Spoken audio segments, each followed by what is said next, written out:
Всем привет! Вы снова на канале Алексеева Лайф. С вами я, Алена Алексеева. Но это не тот самый канал Алексеева Лайф, который был до этого у меня. Это уже обновленный YouTube канал, но также называющийся Алексеева Лайф. В предыдущем выпуске были комментарии о том, что якобы Алена Алексеева, такая импульсивная, такая эмоциональная дамочка, взяла да закрыла канал, а потом передумала, открыла новый канал. И я так поняла, что действительно большинство людей, подписавшихся на YouTube канал, и тех, кто не заглядывает в мои страницы Instagram или Facebook, не совсем в курсе, что на самом деле произошло. Поэтому, ребята, бай-балала, извините, но мне придется и здесь объяснить всю эту историю. На самом деле, что произошло? Что называется, и на старуху бывает проруха. У меня увели мой YouTube канал. Да, такое произошло. То есть я, та, которая разоблачает обманщиков, мошенников, всяких врунов и лгунов, ну, сама попалась на такую вот удочку. Было неприятно, было больно. Бро, смешно. Я была очень сильно разочарована, я очень сильно переживала по этому поводу. Ну, шутка ли, целых 7 с лишним тысяч подписчиков было на том канале.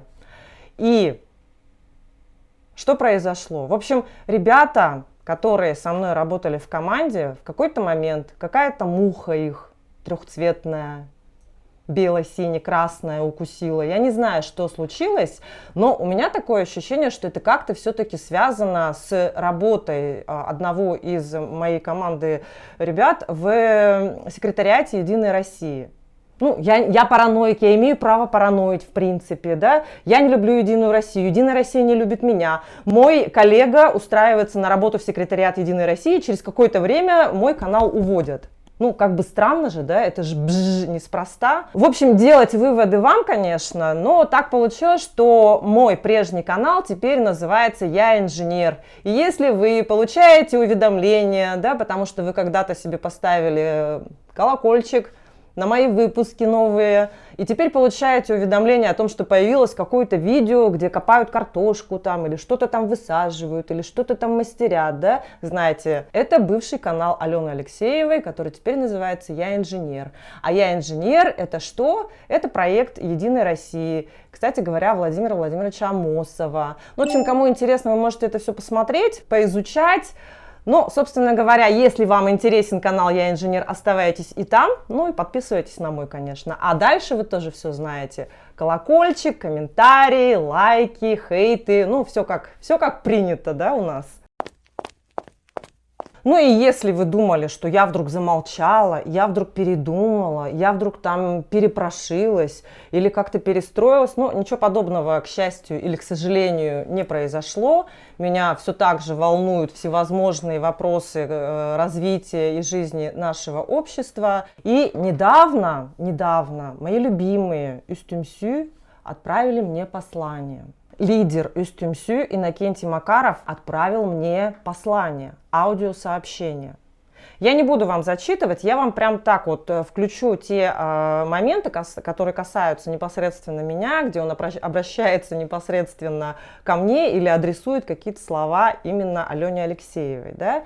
Вы послушаете, ну, речь на якутском языке, я думаю, все понимают, те, кто не понимают, мы для вас напишем в титрах перевод. Слушаем. Манна валлана татепихи бихи тем было биддилян жонити Алена Алексеевна доктор жоннар балдаталах таңары урдук көрөр жоннар балдатчы. Алена Алексеева — божество. Ну, слушайте, мне нравится это сравнение, мне прям очень нравится это сравнение. Спасибо. Аттарына пеппенгенен маратта хере иллер боллаги. Сыга ханисханы ылан хыджара жон херге бихирабет болута Алена пустозвон эн тохто пластинкан лары деген ден тыллар баллар. Ой, ну слушайте, очень смешно, конечно, слышать о том, что якобы вот есть какие-то люди, которые комментируют там «смени пластинку» или еще что-то. Но мы же все прекрасно знаем, что это как бы участники этого движения. Они сами же и комментируют, сами же и пишут, и как бы что тут странного? Kız onu ödevdu. Öydövітім. Жайдақ болар. Тәйі әтергіне өйдіқ бар кыз тидлетчі. Дегеттегі. Атете Сюзи Сюзанна Брақсан. Қаян қалығылақ. Медиа киллер болдығылақ. Медиа киллер. Болын бардығылақ. Оларын ең етен бағырыр қамнасқан тардығар болды. Жантыки тоқты жан бағабат. Ну, опять двойные стандарты. Вот основная причина, да, по которой я, ну, не знаю, как это назвать, обращаюсь к Устюмсю. Кто-то говорит, что вы дергаете их, что вы их цепляете, что вы троллите их. Я вообще ни в коем разе не троллю, я все время спрашиваю, почему у вас двойные стандарты? То есть, получается, Сюзанне Рожиной можно, да, вот что-то там выступать, что-то там заявлять на общественное пространство, а Алене Алексеевой нельзя. У Сюзанны есть дети, она же хочет их прокормить, а у Алены Алексеевой нету. Она такая кукушка, да, то есть, как бы ее дети там сами как-то по себе растут. Так получается? Что за двойные стандарты? Я тоже хочу детей своих кормить. Дальше слушаем. Жақтарлар маннык дебі арсыла хамнерге орағылыры дегіне табыға ауық. Ну, что называется, без комментариев, да? Ну, то есть уже пошел в чистом виде сексизм.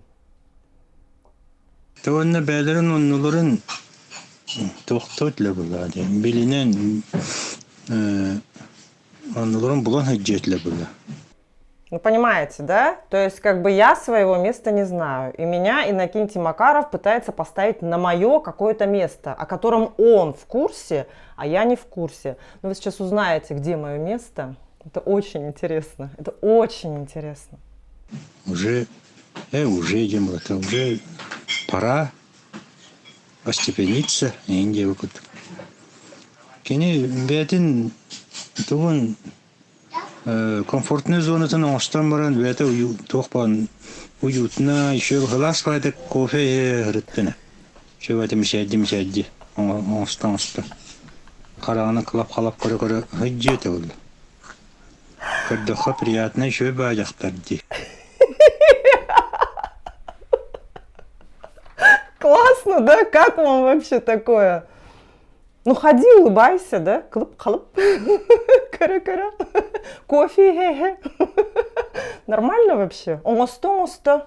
Вот наше место женское, понимаете, да? Не лезьте в политику, не лезьте в общественные вопросы и дела. Это как бы, ну, не ваша зона. Вам нужно создавать комфорт, уют, сидите макияжиками, пользуетесь, да? И что там еще? Кофе пейте. Бүтін оған бербәт ұстата тұраты білівәт етеғал бұл, бара тұрарлық. Күйара білівәт бара тұрар. Қағанда бүппәт. Бей хоқ бол бұппытты кәнне хеммер бара тұруға. Ото Оленшко пиярды мұты өте енен бәтер қалан қалды. Бүтін қалды. Остан қалды. Күген болды. Күген. Остан қалыр. Бүтер оны. Оны өтейді өбәт. Бей етеғалері тұтан баран хыджар жамы қалады. Оны бейға бұрын хақа үлелен қамсан хыджар әдер да жан, хастақ да жан, күш болдың, жақтар болдың. Бары бейі декілер. Оны қайды ұтыры барарында қайдақ таны мен ойым қаппата да ғош. Дән біләшчі кейті еддер қатеті. Күш көрді, жақтар көрді. Ну, понимаете, да? То есть надо обязательно унизить, надо обязательно оскорбить, кыскарду, джахтаргарду, то есть это кто там, твоя подруга там, или твоя женщина. Ну что за бред, а? Ну зачем вы так опускаетесь? Ну, право как-то неудобно даже вообще вот такие вещи слышать от взрослого человека. Вера — это прекрасно, конечно, но она должна же быть не навязанная. Не так, что вы ходите или ездите по улусам и заставляете людей вступать в ваши движения. Понимаете, люди сами должны проситься к вам. Я никому ничего не навязываю. И моя вера, на самом деле, гораздо более живучая, потому что это принцип здравого смысла, это принцип демократии, на котором держится, по сути, ну как бы, к которому стремится, по сути, весь мир. Вот и все. И мне не надо каждое воскресенье танцевать что-то, да, камлать, там, понимаете, уговаривать духов, там, да, кормить их оладьями, там, или еще что-то. Я просто, как бы, ну, рассказываю о том, как устроен мир в моем представлении. Я вообще ни с кем не тягаюсь. Кто согласен, согласен. Кто не согласен, не согласен. Но во всяком случае даже несогласные начинают задумываться. И это гораздо важнее, понимаете? Мне не важно, что будут люди делать. Кому они будут молиться перед сном или там по воскресеньям, да? Но я считаю, что разделение общества на мужчин, у которых есть право делать все, что угодно, и на женщин, у которых есть право только краситься и пить кофе, улыбаясь при этом, это вообще не здорово. Это ни к чему хорошему не приведет. Запомните это. Ну, получается, у нас есть действительно особенные люди, и, как правило, почему-то это чаще бывают спортсмены. Ну, может быть, это чаще, потому что это мужчины, да? Хотя не знаю. Ну, давайте смотреть, что произошло на днях. На днях Александр Кантоев и Виктор Лебедев летали на вертолете охотиться. Вопрос. А у Виктора Лебедева нет разве подписки о невыезде из города? И самое интересное, когда СМИ или в основном телеграм-каналы стали задаваться этим вопросом, пресс-служба Саханнефтегазбыта довольно оперативно ответила: все в порядке, Виктор Лебедев летал в выходной день, он не летал в рабочий день. То есть пресс-служба, она даже не поняла вообще, в чем суть претензий, то есть ни для кого вообще ничего странного в этом нету, да? Что человек, который находится под подпиской о невыезде, вообще, собственно говоря, куда-то вылетает. Понимаете, другое дело, летал ты. Слетал ты с приятелем, с другом на охоту на вертолете. Зачем ты это пилишь в сторис, там, куда-то в социальные сети? Будь скромнее. И, конечно, да, это все вызывает вопросы. Почему этим людям можно, а другим нельзя? У нас в копилке вот этих вот особенных людей также на этой неделе засветился певец Киджа. Многие, конечно, в курсе о том, что у Киджа недавно родился ребенок. Он выложил фотографию с сыном в социальной сети. Затем в другой социальной сети, в Твиттере, один паблик репостнул эту фотографию. И комментаторы под постом начали, да не то чтобы даже смеяться как-то или прикалываться, просто обсуждали сложное имя, которое Киджа дал своему ребенку. Я даже не выговорю, если честно, да. Что мы получили в ответ? Не мы, вернее, а тот самый паблик. Посмотрите. Блядь, меня инкер булугам. Биляган кимия хатар бин бакка биляган. Явна ханнаролар гонен. Бугман наха кахригер барг. Меня инкер дям булугам, хим бир булугам наху. Надо было бехтернин булугам. Но сука, меня инул рахирам наху булдах бина. Харайдин кордах бина. Сю. Как вам нравятся эти угрозы? По идее, угроза — это уже статья. Вообще, что у нас происходит в обществе? Вообще, как настолько людям сносит крышу? Это всегда так было? Или с появлением социальных сетей только открылось? И это им можно, а женщины должны молчать и пить кофе, и краситься, и улыбаться, и глазками хлопать. Что это вообще такое? Что за разделение? На тех, кто имеет какое-то право, и на гадов ползучих. Вам вообще нравится вот это отношение? Вам вообще нравится вот это разделение в обществе? Мало того, что мы делимся на женщин и на мужчин, так мы теперь еще делимся на тех, кто право имеет и не имеет его. Я против этого, да. В моей вере вот этого нету, потому что в рамках демократии я считаю, что вообще это недопустимо. И хочется о чем-то таком, знаете, добром, светлом, радужном, лучистом рассказать, но не получается. Опять у нас кони скачут, избы горят. Мошенничество. Это прям отдельная любимая тема. Моя, потому что она любимая тема в нашей любимой республике. Куда ни плюнь, сплошные мошенники. Вроде только уже определились, наконец-то все общество поняло, что Макси Райс это плохо, что Макси Райс это прямо фу-фу-фу, так нельзя, так не будем делать, да? Появляется кто? Появляется Антарес. Буквально практически чуть ли не в том же составе, да? И люди опять идут, опять ведутся, опять несут свои деньги, опять будут плакать, опять будут страдать. Почему меня это волнует? Еще раз напоминаю, потому что я живу в этом обществе. И вот эти пострадавшие вот от таких вот всевозможных пирамид, мошеннических структур, да, они же будут жить вокруг нас. И они будут тянуть это общество все равно дальше куда-то назад. И вот этот разрыв между богатыми и бедными, и вот этот разрыв между теми, кто имеет право и не имеет права, будет еще больше увеличиваться. Люди, которые лишены средств к дальнейшему существованию, им вообще плевать, кто приходит к власти, какой кандидат выигрывает, да, депутатский мандат. Им в принципе все равно. Им плевать, насколько они счастливы в своем браке, потому что у них просто тупо денег нет. Они последнее положили там в какой-нибудь Антарес или в какой-нибудь Финика, да. Финика. Слушайте, но самое ужасное, что вот во все эти структуры зазывают кто? Известные люди, артисты, тамады, там, блогеры какие-то, да. И на днях я увидела, что папа Клим. Тот самый Клим Федоров. Грубо говоря, на шутках которого я выросла. Вы понимаете, да? Этот человек, у которого определенная возрастная аудитория, я имею в виду подписчиков, на свою большую аудиторию он вещает вот этот кошмар, зазывает Финика. Балаган айын 12 күнә бүгін беге олы сүчüge кампания кәллибит. Бу кампания эн естак күстак кредитке сылжар боллахына эн кредиткин сабатудар. Кампания бу бары бит оғылар. Биттен бири чүгейі убайкыт. Финик — это 100% финансовая пирамида. Просто не ходите туда. Если зашли, выходите скорее, потому что все равно кто-то скоро пострадает. Обязательно. Вот потом вспомните этот мой выпуск.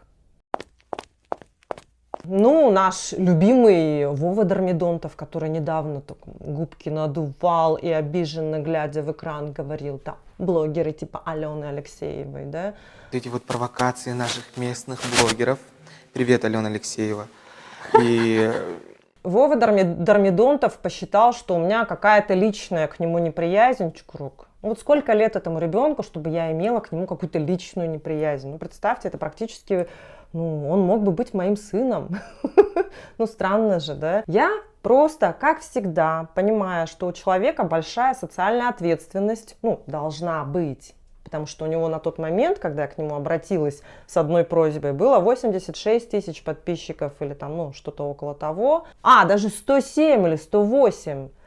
Он написал пост о том, что вот якобы там что-то про поправки, и текст был такой: а кого интересует наше мнение? Там, или кого интересует наш голос? Ну, то есть создавал такую атмосферу, типа не надо ходить, не надо голосовать, не надо вообще никакую гражданскую ответственность и позицию свою выражать. Вот, на что я ему написала, ну, как бы в комментариях, да, что это не очень правильно, а потом еще и в личке, в директ я обратилась к нему, чтобы он убрал эту надпись. Он ее убрал, потом что-то опять пошло не так, он меня вообще взял, заблокировал.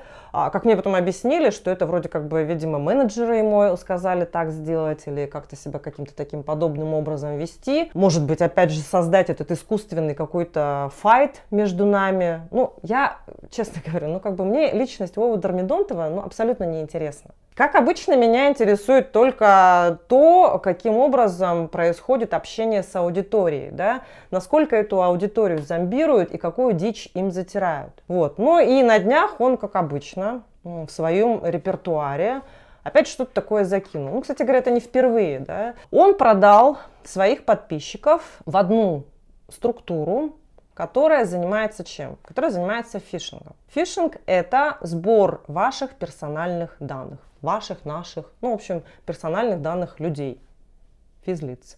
И это довольно опасная тема, потому что туда входят вообще все данные, которые могут быть о человеке, включая его банковский счет, номер телефона, естественно, и так далее, и тому прочее. ты заходишь на страницу и видишь рекламу. Получается, тебя тупо продали. Получается, твое внимание продали. И это страшно. И это страшно. И это строится на любви и на доверии к блогеру. Весной я как-то делала выпуск про коронавирус. Ну, как сказать про коронавирус? Про то, что ничего не понятно. Надо сидеть дома, не надо сидеть дома. Лечиться, не лечиться, изолироваться, не изолироваться, в каком количестве общаться, в каком не общаться. Но вы знаете, за полгода ничего не изменилось ровным счетом. То есть ситуация все такая же, да? Ну, во-первых, мы уже теперь четко знаем, что коронавирус есть. Об этом даже Иван Луцкан на встрече с Владимиром Владимировичем Путиным сказал, что да, люди, которые раньше не верили в наличие коронавируса, теперь в него поверили. Ну окей, хорошо, мы все поверили. Но, правда, Иван отчитался о том, как у нас все прекрасно в республике, о том, как мы прям держим этот коронавирус-то в руках, все здорово, все на контроле. А по факту что получается? По факту получается, что нет, что мест не хватает. Что люди, если они в определенной возрастной категории, вообще в принципе не нужны, пока они не обратятся за помощью в СМИ или к общественности. Профессор СФУ, ученый Анатолий Алексеев недавно обратился за помощью в СМИ и к общественности. Иначе у него не получилось решить этот вопрос. Он со своей супругой заболел коронавирусом, и к нему долгое время никто не приезжал, никто ничего не делал, никто не брал анализов, никто не направлял на КТ. И в итоге человеку пришлось обращаться вот таким образом, где он прямым текстом заявляет, что старики никому не нужны. Но это ли не грустно? Нет, но опять же, да, вот в продолжении того, есть люди, которым нужно, можно, а есть люди, которые действительно, ну, как бы не нужны. И если бы не газета «Якутск вечерний», которая стала решать этот вопрос усиленно на уровне Министерства здравоохранения, то, наверное, все бы закончилось гораздо хуже. Но этих историй за последние дни, вот ими уже пестрит весь интернет, все телеграм-каналы. А женщина, которая также обратилась к своим знакомым, у нее мужчина 93 лет, у которого легкие были поражены на 70% от того, что также все бездействовали, никому не было интересно, все также футболили. Вообще еще, кстати говоря, мы должны понимать, что, наверное, коронавирус уже плотно и прочно вошел в нашу жизнь. И, скорее всего, он будет с нами, очень долгое время. И этот момент надо учитывать. Это объективно. Не чтобы вы расстраивались, а чтобы вы какие-то уже более реальные меры принимали. На сегодня это все. Очень хочу выходить почаще, хотя бы, как обычно, раз в неделю. Надеюсь, у меня это получится. Меня смотрят думающие люди. Подписывайтесь на новый канал Алексеева Лайф. Пишите комментарии, ставьте сердечки. Все как обычно. И до встречи в следующий раз. В этом весь недостаток YouTube. Ты уже записал выпуск, уже отдал его на монтаж, уже продумал, где, в каком месте будет какая вставка, и вдруг в общественное новостное пространство врывается событие, которое ты никак не можешь обойти вниманием. Да? Я сейчас говорю об инциденте, который произошел на базе «Хрустальная» с участием главного редактора News ЕКТ Антона Жандорова. С Антоном Жандоровым мы не друзья, мы не приятели, но мы достаточно хорошо знакомы по профессиональной, по общественной деятельности. И, безусловно, я просто не ожидала увидеть это видео. То есть вообще вот этот сюжет. И то, что мы знакомы, на самом деле, ничего никоим разом для меня не меняет. Я как относилась с порицанием к такого рода проявлениям, да, так и продолжаю относиться. Я не считаю, что если в твоей копилке очень много добрых дел, сделанных во благо людей, во благо общества, то ты имеешь какое-то моральное право так себя вести. Вот это поведение я однозначно считаю категорически недопустимым. Особенно в том случае, когда ты публичное лицо. Особенно в том случае, когда благодаря своему образу человека, который борется за справедливость, за правду, ты являешься тем самым еще параллельно и примером для подражания. Поэтому это, конечно, абсолютно недостойно. И даже если бы я была бы другом и приятелем, я бы сказала то же самое, еще более активнее высказывалась бы на этот счет. Потому что как друг, как приятель я бы, наверное, не позволила человеку деградировать или вот опускаться на какое-то дно, хотя, ну, кто-то, может, скажет, куда уж более дно, чем то, что мы увидели на видео. Мне, на самом деле, очень жаль, что я вообще на своем веку это видео могла лицезреть. Мне очень жаль действительно того, что было сделано Антоном, и теперь вот как-то в один момент это все вот перечеркнуто. Я, честно, вот у меня было такое прям гнетущее состояние и ощущение того, что мне хотелось вот это просто развидеть. Я никогда в жизни вот так явно вот этого желания не испытывала. Просто развидеть, чтобы никогда в жизни такой ситуации не было. Ну, то есть, как бы, да, мы же привыкли, что если человек, который, там, допустим, ни в чем таком особо позитивном не засвечен, да, или там принадлежит какой-то определенной категории людей, и ничего удивительного, что он ведет себя как-то вот, ну, как-то вот нехорошо, да, то есть, чего мы ждали, собственно говоря. А здесь, да, здесь я вообще не могу сказать, что я от людей чего-то жду, но это было, тем не менее, неожиданно. И мне очень грустно. Мне очень грустно, что вообще такие события имеют место быть. Я вообще считаю, что, или надеюсь, я не знаю, смею ли я надеяться, и вообще можем ли мы на что-то надеяться, но мне бы очень хотелось, чтобы вот все последние события, где замешаны публичные люди, да, и проявляют себя с некой вот такой дрочливой стороны, они все-таки стали таким основанием неким для института репутации, которого нам так не хватает, который бы стал вот тем самым, ну, стимулом для адекватного поведения в обществе.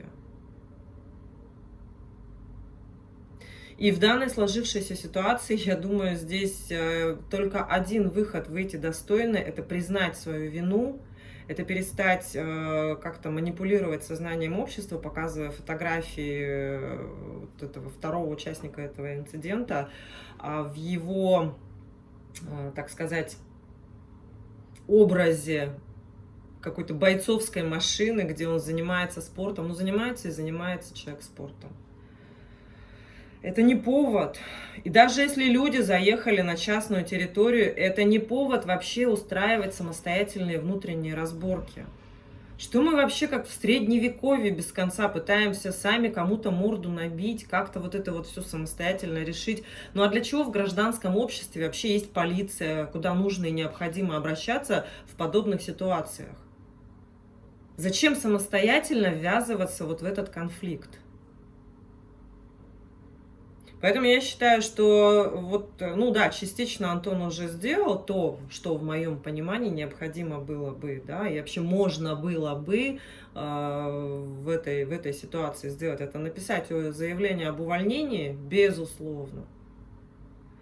Это признать публично свою вину, признать, что это был очень некрасивый поступок, что больше такого не повторится, что больше столько алкоголя употребляться не будет, что при необходимости человек закодируется, что при необходимости человек пойдет к психологам или к психоаналитикам, чтобы научиться управлять гневом.